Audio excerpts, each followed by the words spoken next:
Hi, welcome back to my third devlog for Pushy Worm. In the last few months I've taken the jam version of the game and started developing it for mobile.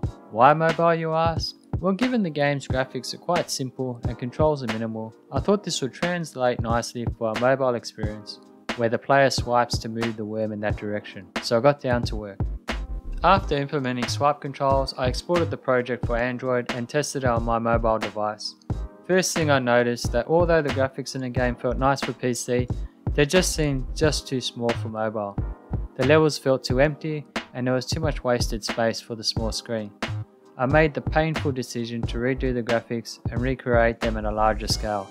Overall, I think it adds plenty to the game, especially when viewing from a small screen. I also added some on-screen buttons to replace the keyboard shortcuts for undo, move, restart and level options. The jam version of the game included a level select that allowed players to attempt any level without needing to complete any of the previous ones.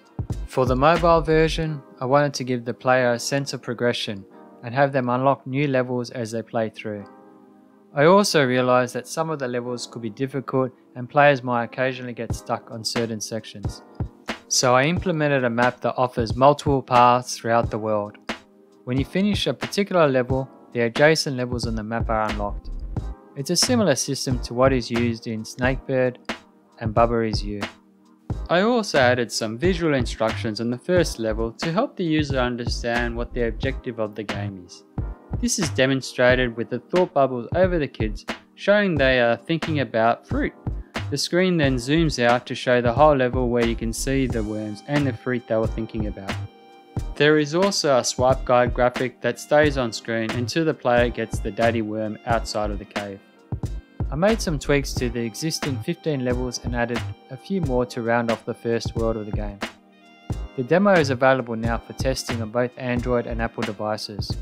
If you would like to check it out, click on the link in the description to take you to a form where you can sign up for alpha testing.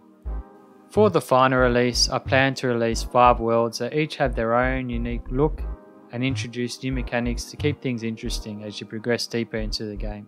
I would be interested in any ideas you might have and appreciate any feedback in the comments. I also implemented my own game analytics that captures how often players restart or complete certain levels. It also records data on where users stop playing, how often they need to undo, and record the moves taken to complete levels. I will use this data to improve gameplay by tweaking where needed and adjust the ordering of the levels so game difficulty ramps up at a smoother rate. I plan to cover game analytics more in detail in my next video.